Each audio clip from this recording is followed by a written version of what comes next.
Hey, everybody. We just want to introduce you to the Purpose Podcast, episode 3. And this is a slightly unusual episode where we're actually going to be taking someone that's very well known to the team at Creation, who spend most of the time behind the camera. And we actually sat them on the sofa and we're going to interview them about how they got into videography, film, the moving picture, and obviously the joy of storytelling. So I want to introduce you today to Ryan making his debut. Hey. How you doing? How we doing? I'm good. How are you? Yeah. So how's it feel being in front of the camera? Really strange. It does feel really strange, actually. Like I'm always behind. How do you deal with this with the lights? It takes practice. Yeah. Listen, I'm not Joe Rogan. I might have the same hairstyle, but it just keep doing it. Yeah. So we'll get to see more of you over the coming months. Let's But do it. being in front of camera, but obviously your career is very much behind the camera. How did you get into this? You could be doing anything in the world, and you're a videographer first and foremost. So how did you fall into it? So probably started. I'm 24, nearly 25 actually, 25 next week. But yeah, it probably started when I was like 12. So I was at this camp. There's thousands of people go, and you have all these cameras and stuff. Big broadcast cameras. So it's not quite filming in terms of podcasts and stuff like that, but it's still more still filming. It's as far as I'm concerned. And I was like, oh, it's pretty cool. And I was kind of thinking to myself, what am I going to do in my life? I was only 12 years old. I didn't need to think that, but I'm an overthinker, and even at 12 I was like, oh, what am I going to do with my life? I need to know now. So I made a decision that I'm going to take an interest in that. Glad I did, because it's a cool thing to do. Yeah. And also at the time, it's kind of in recent years it's kind of become more of a thing, but at the time it wasn't really a thing. Like, I didn't know anyone who wanted to do that. Everyone wanted to be an artist or an accountant, which are still great things, but I've always kind of wanted to be different. And so I thought, that's great as well. It's something different. It's kind of cool. To get into Hollywood and do all these things, which, hey, who knows what will happen. But yeah, I kind of said, right, I'm going to do that.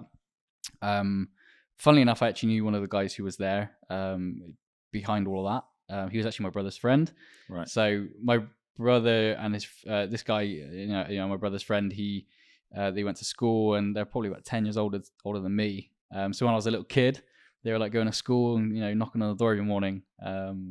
Funnily enough, and it's weird, isn't it, how the paths come along? Yeah. I'm still to this day, I'm still good friends with him, and he's taught me a lot. But yeah, I kind of said to him, what's this about? How do I get into it? Yeah. And he was like, well, you just kind of just go for it, And I was like, oh, but what about qualifications? Because obviously, you're in school and you think, what do I need? He was like, really? He's like, you just kind of need to know people and just be good at what you do. So you just practice. That's a really, I'll just pick up on that, because obviously we've had GCSEs, we've had A-levels, all those results come out. And I think certain careers, I'm not saying, if you're going to be a doctor, then you might need to go to university and study. But some careers, that's not as important. No. And it's not, if you don't succeed in that, there's still opportunity. And that's what 100%. I like about the creative arts. You can be a phenomenal creative and not necessarily be the world's best academic. Yeah. Well, I wasn't very academic in school at all.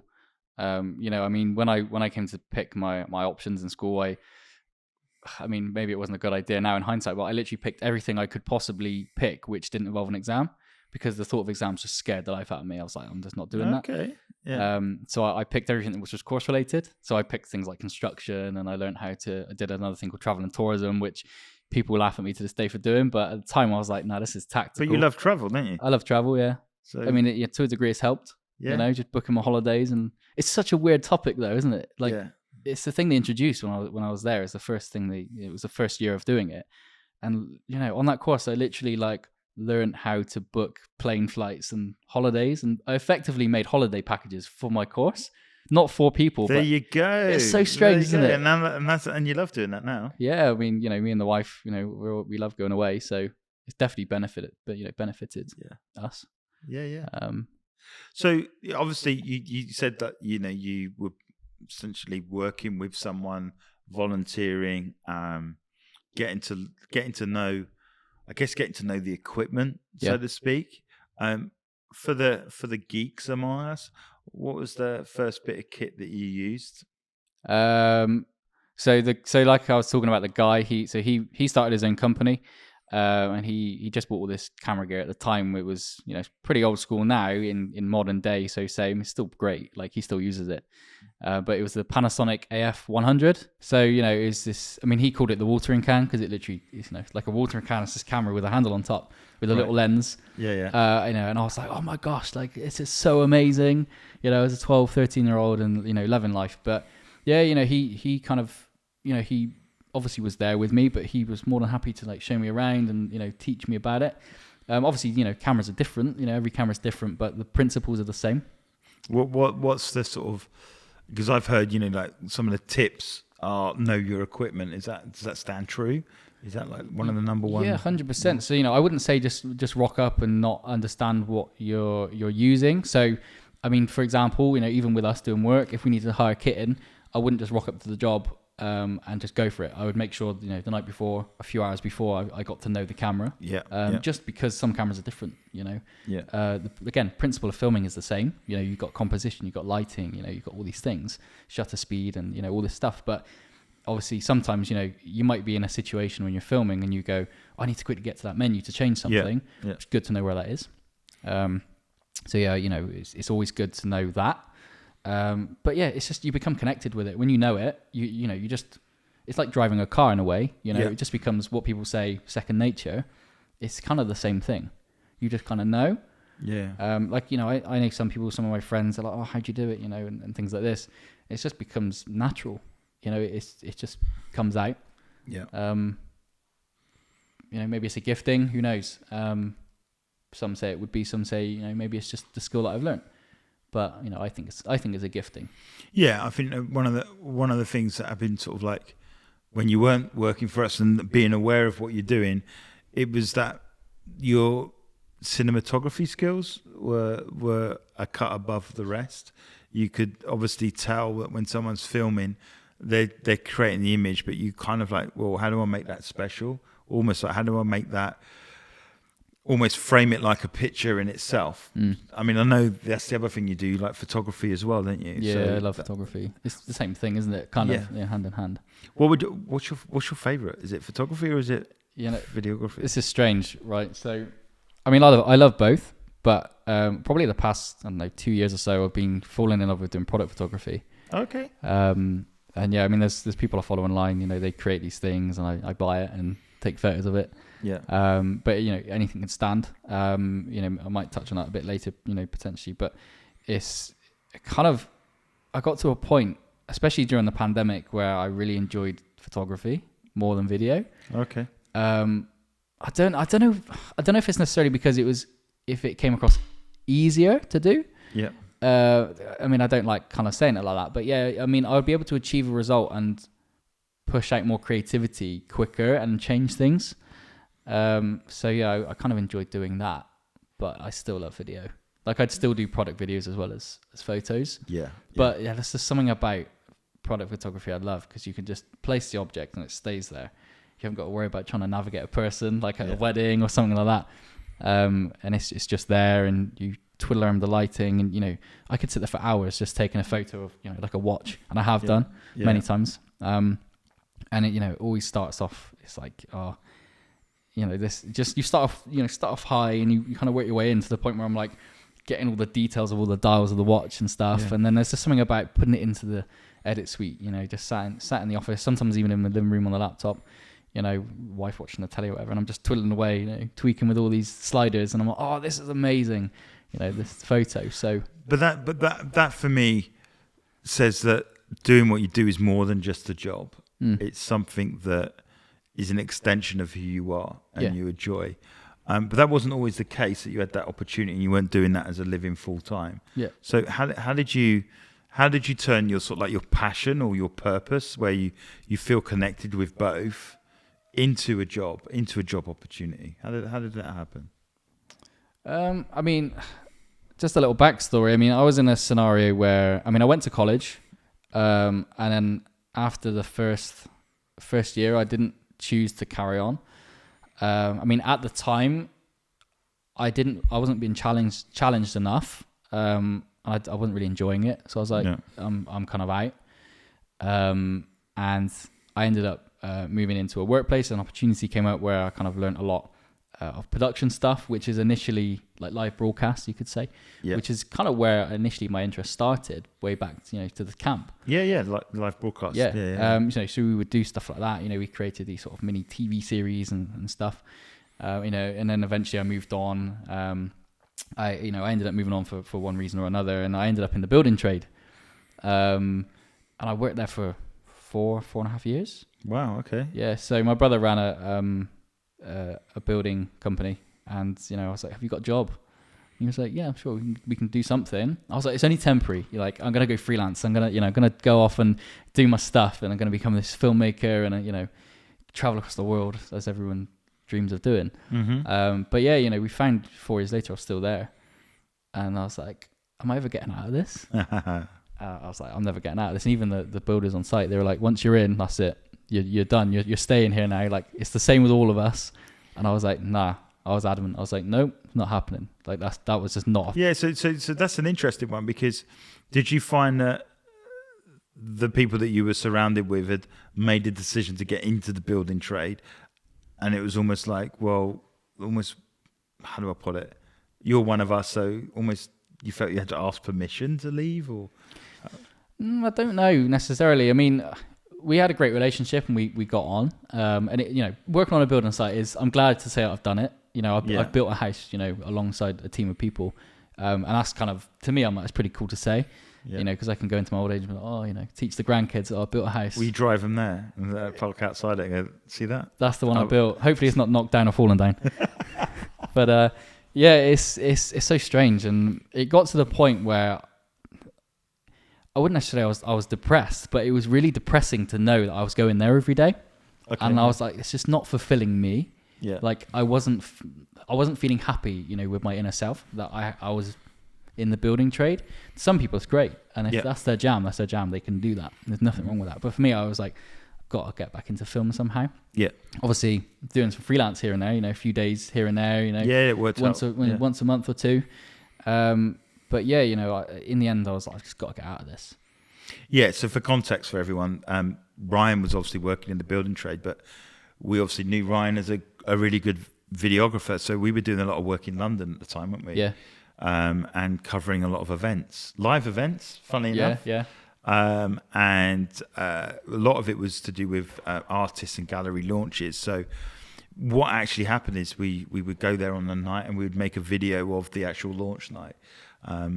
Meeting some famous people as well, which was cool. Yeah. I think my highlight was talking to Thierry Henry about whether Coutinho was world class or not, and he concluded he wasn't. And you know what? The big man was absolutely right, because he left Liverpool and he wasn't the same.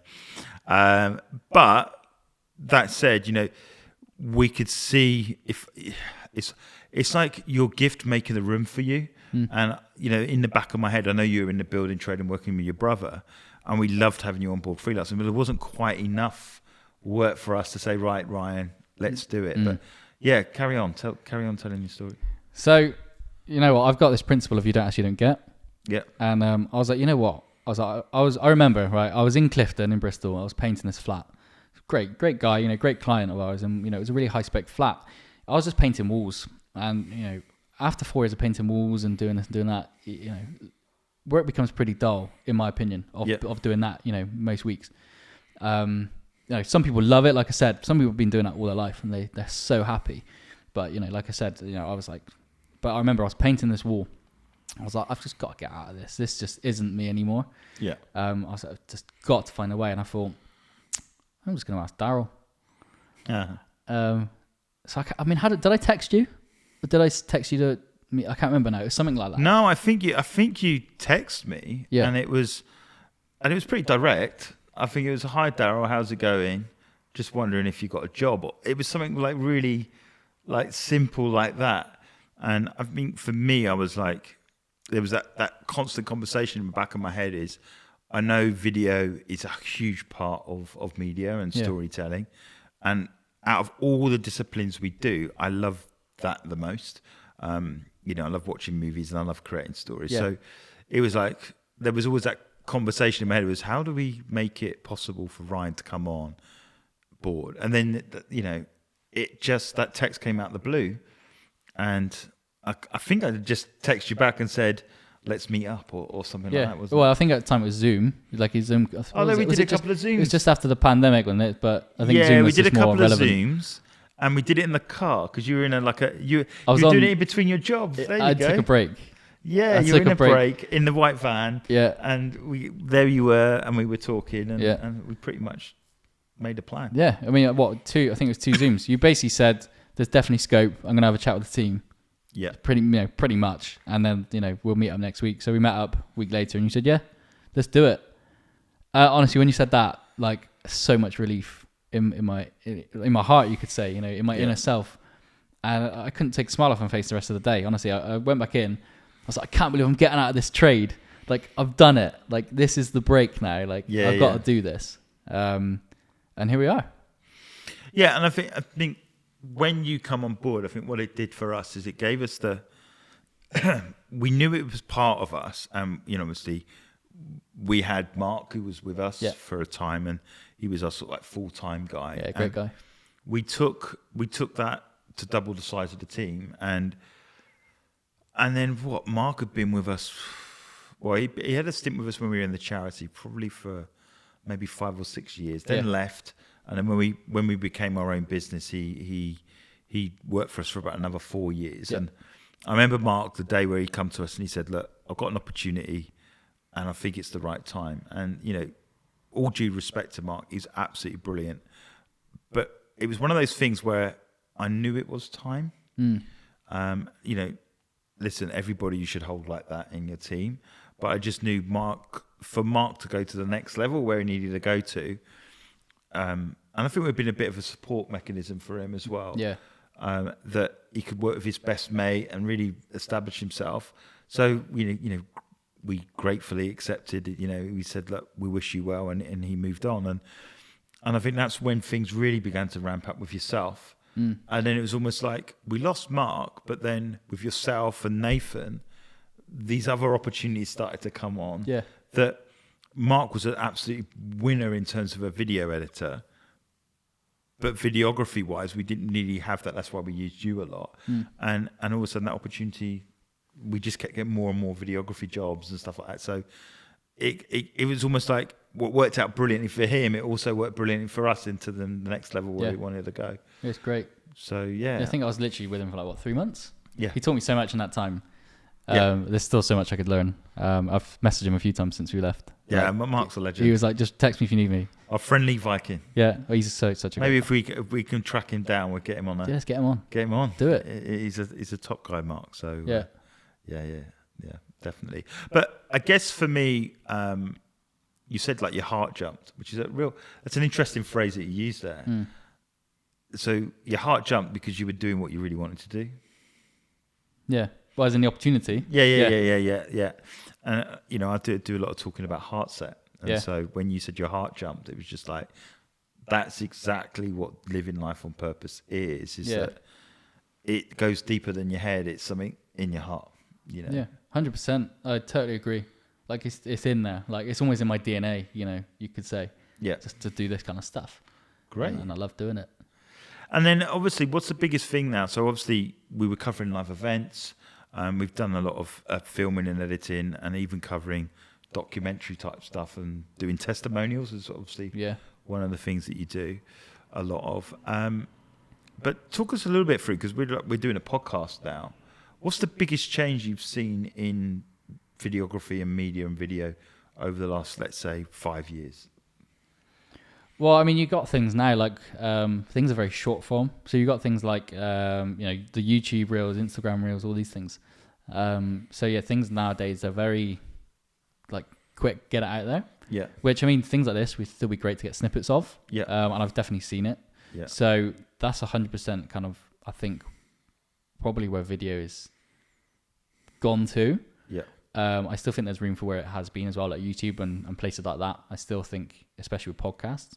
Yeah. And obviously we can still take audio and things like that from it. I mean, I mean, the principles of it, again, they've always stayed the same. You know, this is what it is. I mean, it's interesting, right? So with things like, you know, the reels, the whole reel thing, it's probably a couple of years now, isn't it? Yeah, Instagram reels and stuff. It's so interesting. So, I mean, this isn't tried and tested by myself, but I know people and I've seen people online who've spoken about this. So, I mean, I'm like a fanatic for like filming things like sharply, crisply, you know, cinematically. It's all, you know, lit well and stuff.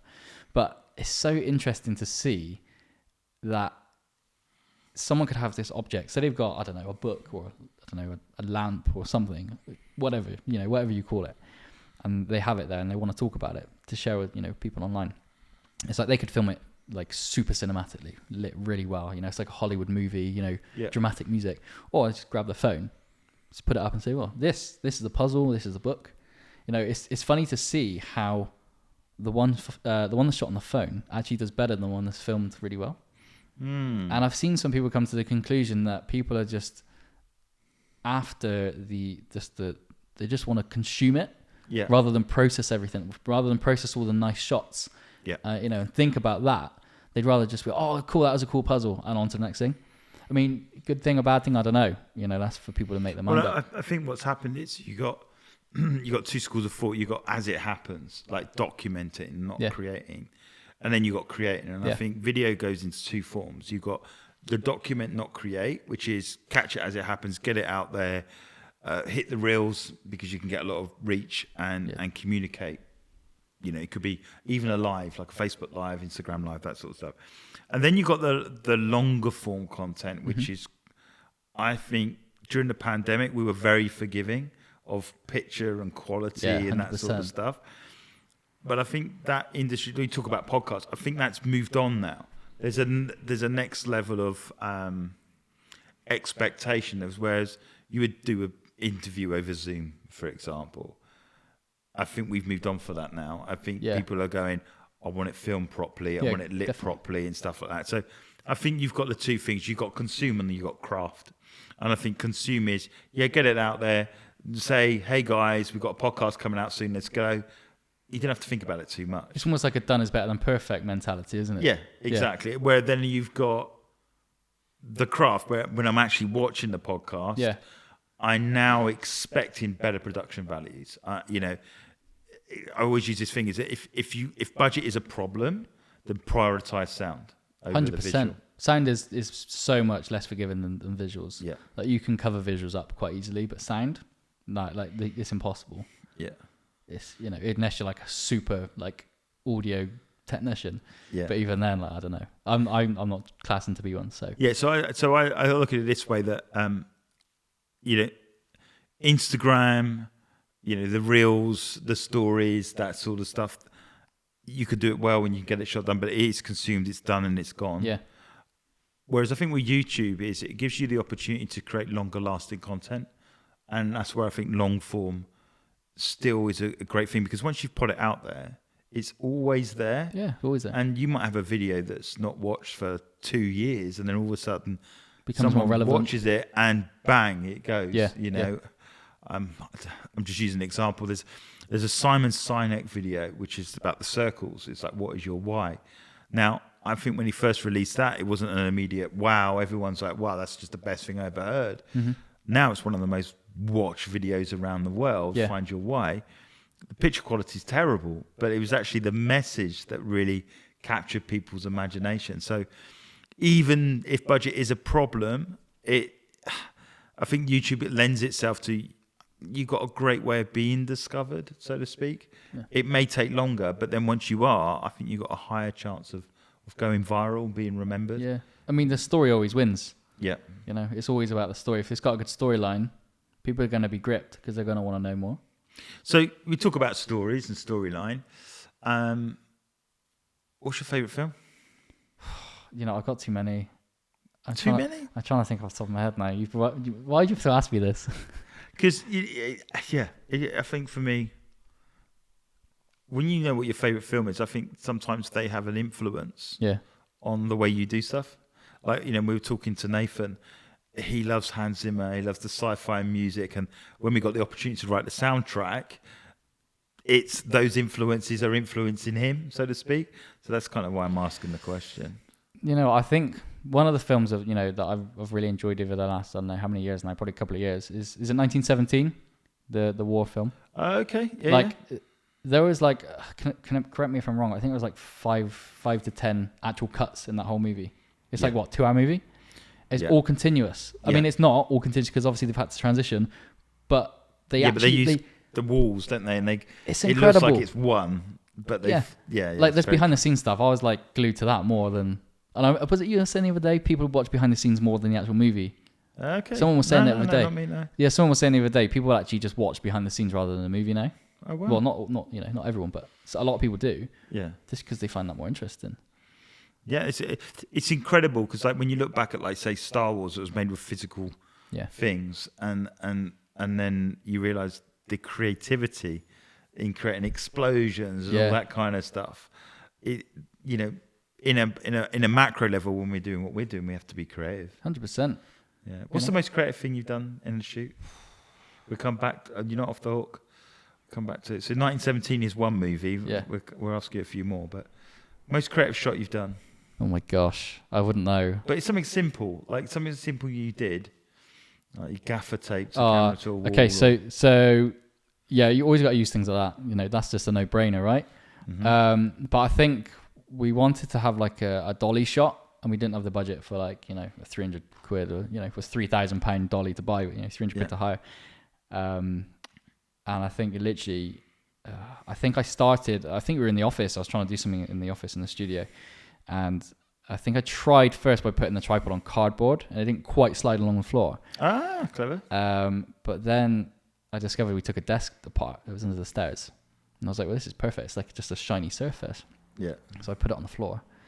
You're talking this table, it's longer than a sofa. It's like, it's like a dining table kind of size. I think the black one in the office. Oh, yeah. The mysterious black table. Yeah. There's a story behind that, I'll tell you. So I put it on the floor, like, face up or whatever, and put the tripod on it, and just moved the entirety of the table along the floor, and it created the shot. But obviously it becomes more difficult because it's not like, when you've got like a dolly on the wheels and stuff, you can, it rolls on its own, so you can control the tripod and, get that really nice, dolly motion. But I had to call Nathan in. I was like, Nathan, I need your help. And he was like, what are we doing here? I was like, just push the table along the floor. I was like, it's going to sound weird, but just go with me. Push the table along the floor and just hold the tripod, like just push it down as hard as you can. Yeah. And I'm going to control the actual head. And we achieved the shot. Just exactly the same. What was the shot for? I think it was one of our books that we did. Was it The Crisis Catalyst or something? Oh, okay. I think it was one of those, or one of the Humans books. And we put it on the board table or whatever. And, really clever. It did the job. Yeah. You would never know the difference, really. But that's what I love about film and that side of things is being clever with cuts, clever with filming, and coming up with.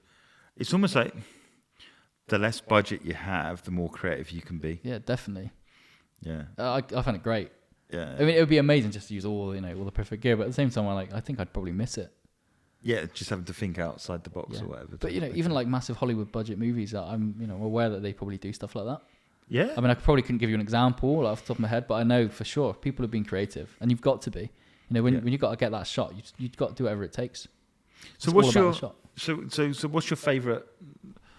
When you talk about shots, what is your favourite shot that you've seen? Is there a, like the Jurassic Park, and you got the water and the booming in the? Have you seen? Can you remember that? I can't remember that. So there's a glass of water. Yeah. And it's where the dinosaur comes from distance. Yeah. So you see the glass of water, and you hear the boom, and the water ripples right in the centre of it. But the crazy thing with it is that what they did is they attached a bass string to the bottom of the glass, and they went dong, and that's what created the perfect. It's incredible. So it's an incredible story as a shot, because it's iconic. But actually, how they achieved it was with a bass string, to create the perfect circle. So that's stuff that I love. All that. That must have taken them days. Yeah. What about you? What was your favourite shot? I mean, if we're talking technical. Do you know what? I actually really like the dolly shots, when it's like moving in and out and side to side. I love doing stuff like that. Yeah. And it's when it feels like it's gliding. Yeah. I mean, I've used a lot of gimbals as well. And, I love things like that because it's just so steady and you can just kind of almost run with it. Yeah. And it's just like a chicken head. Okay. It's incredible. And it just keeps the... Yeah. I mean, I think it's DJI. Hopefully we can say that. They actually created a camera that is literally a camera with that gimbal built into it. Yeah. It's just reasonably expensive, but it's funny because you look at it and you go, it just looks like a chicken. It's just just a camera, but the head the camera on this gimbal is just it's amazing. But so you've talked a little bit about you finding your purpose and coming into sort of like actually doing the stuff that makes your heart jump, so to speak. Yeah. In terms of the power of the moving image, I mean,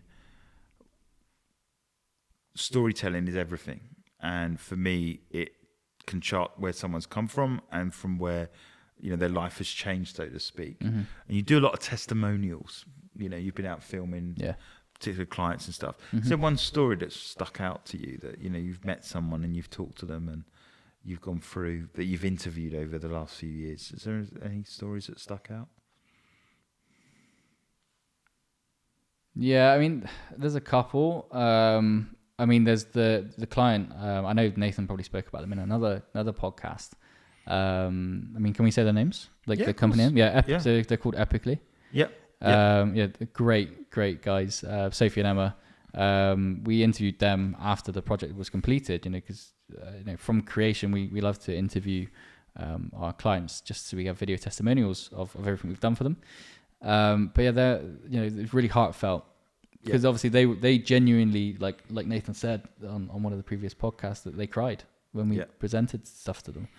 And obviously we go in and we ask them all these questions, like how did we make you feel and stuff. And the jokers that they were like, you actually made me cry. Yeah. And it's hilarious, but there is true meaning behind that, and it was a really heartfelt conversation that we had with them because they're just open and honest, and it was just perfect for what we're trying to convey, which is who we are as a company. And it's just great to see, and it kind of solidifies that when you go directly to the clients that we've done the work for and they say you did this and you're like, well, that's our whole goal. It's just such a great feeling. But yeah, and I think a couple more. I mean, it was the other one we did. It was Harry Skeggs. So we went up to London, probably a few months ago, and we just interviewed him. I was doing a behind the scenes. It was kind of a bit weird, but it was great to be there. And we interviewed Jerry and Andy and Sam and Harry. Again, just asking them about their journey with everything. And it's just good to get a different perspective on everything. Yeah. Because, I mean, Harry pretty much followed the same story he was saying, regarding what was in the documentary. But it was great to hear from Sam. Being a videographer myself, it's kind of really easy just to have a chat with him. We kind of just gelled and we just exchange ideas. Literally, like we were just sat there in the cinema interviewing. And I was like, you know what to do. Because he's done it himself. He's just filmed people himself. But the hard part of it is being the other side of the camera. It is really hard. Like this right now is a struggle for me to be in front of the camera because I'm used to being behind it. Yeah. And it was the same thing for him. He was like, oh, this is really weird. But we did it and it was great. But he knew, like when I'm filming someone normally and they mess up, I usually have to direct them and say, oh, let's cut that, let's go from here, or let's start fresh if we're quite early on into the interview. But he was like, oh. And he would just kind of instantly go back to where he was, and he just knows, which is kind of great. But it's all good. I just found it fascinating. I think it's great when you sort of like get around people and you're sharing ideas and stuff. And as you were talking, it was weird because my uncle was big on video, but he never took it as a career. But he got married. I remember him getting married in the 70s, and he was still wearing bell bottoms halfway through the 80s. He's like, he's never going to let the 70s down. He had sideburns or sideboards, whatever they call them, on the side of his head, and he just like Mr. 70s. But he introduced, as you were talking, he introduced me to film, and what he did is, at the time there was E.T. Can you remember? Yeah, E.T. Great film. Spielberg. He said, we're going to make a video and it's called Empty. And I didn't even get the gag, empty. But anyway, so he's a bit of a joker. And one of the scenes he filmed was that me and my brother were going to drive a car. So me and my brother get in the car, and we filmed getting into the car, and then he cuts, and we get out of the car, and then he gets in the car, and I think it was his wife actually was then filming, driving the car, and then I think it was my brother was sat next to him. So I was meant to be driving, but now he's faking it as I'm driving. And then this was all done with, I can't remember, like a Super 8 or something like that. And then we saw all that, and the funniest thing is he then said, "Thanks guys, we've done it all." And we used to go and see them like once a month. So that was 1 month, and we really enjoyed the filming, and we'd done all these funny cuts or whatever. Yeah. And we turned up the next month, and he'd edited it all. Yeah. And it was like, this is incredible. And I think that's why I like the buzz of how they're doing it, because I remember it looked like I was driving the car. It was a white car. I just remember it vividly, and I think that's why I fell in love with film, because it was not so much the creativity in front of the lens; it was everything that went around it. Yeah, and yeah, as you say that, sharing ideas and tricks like that. I just remember my uncle, because he used to show us when him and his wife went on honeymoon, and it was to America, and he had like loads of Super 8s of like driving through. Like the whole. I think they went across America. Yeah, and the old school Mustang. And that's it. And we were just sat there watching endless videos with country music and that sort. He was born in the wrong country. Pete, if you're watching, I still remember those videos. And if you could dig out that MT video, I don't know where it is. I'd love to see it. I think it's Oscar worthy. Yeah, Oscar worthy. Maybe this is where you can win your Oscar. That's it. Yeah. Put it on or work it into something. But yeah, generally speaking, I think for me the creativity around around that. Yeah. That's what really excites me, and I think you sharing with Sam you backwards and forwards. I think that's probably what got you going, right? 100%. Like it's just great, because when it's just easier when people understand. Like it's just easier, but not to say it's bad when people don't. Yeah. So we've dotted around, and we got. I just want to, for people that are watching. Yeah. Have you got any tips for? Have you got any tips for people that want to get into the industry? And have you got any tips for people that are in the industry? So 2 questions really. Any tips for people that are wanting to get in and say, "Hey, I want to do this as a career"? And then the second one is, if I'm in the career, what added value could you offer them? Okay, so for the people who want to get into it, I would say just start and just don't stop and just keep doing. Literally, like, do whatever you can, do whatever it takes. Like, genuinely do whatever it takes. Whether that's starting way at the beginning, work that job, try and save up for that first camera. By the way, keep that first camera that you buy, because once you go through your career and you keep that camera, that will have so much meaning. Yeah. I still actually have my first camera that I have. It's shelf decoration now. It's not worthy of filming anymore, but it's worthy of the memories. Yeah. But yeah, honestly, just do whatever it takes and don't stop and just keep striving to learn. And yeah, whether that be try and find someone, then again, just ask people. But again, the internet is great these days for that kind of stuff. Yeah. But yeah, just find something you enjoy. Like I said, I love product photography. Yeah. And that also cross references with video. Just find something and just keep doing it. And then for the people in the industry, I would say don't. So if you don't ask and you don't get, 100%. Like I'm a believer of that. Yeah. It's why I'm on the sofa now. It's why I'm in a job with creation, because I literally just was straight up. Yeah. Even in my personal time with doing stuff, I kind of message companies and say, hey, can I, have this product and I'll photograph it and film it. Great, I get a product, I get to play around with the product, but again, it's kind of an exchange. Yeah. And it's kind of cool because people actually see a value in what I'm doing. Yeah. But yeah, again, even that, I'm just straight up. I just ask, if you don't get it, then what have you lost? Yeah, I think that's one of the things I'd say about you, Ryan, is you're always pushing boundaries. Yeah. And for me, that's great that you do that. It pushes me, it pushes the team. We don't always have the budget, but then that forces us to be creative. But from from where we started to now filming podcasts and stuff like that, we're definitely building towards, a really positive future and making sure that film is in our DNA. Yeah. And in what we do, whether it's documentary making, whether it's content creation or long form stuff that we can add as much value like podcasts. I think the future is bright. So it's exciting thank stuff. you. And well done on your debut. I know, right? All right. How did I do? You did excellent. Great. Well done. So guys, obviously on our website we have a lot of video at creation.co.uk. You can look at some of the video stuff that Ryan has been involved with from live events, or even watch Dare to Hope, where he's met Sam and the videography there, because that's where, Ryan aspires to and where he wants to head. 100%. So yeah, listen, it's all about community. It's all about finding the right people. There's a lot of roles within the movie industry, within the film industry, but you can start on the small screen. So we might not all go straight to BAFTAs and Oscars, but we can start where we are, even with our phones. So, video is powerful. It's one of the tenets of creation. We make sure that video is the heart of a lot of the web builds that we build, because you can communicate in pictures what could take ages to read. So thank you for listening. I pray and thank you that you got value from it, and I'll see you soon. Thank you.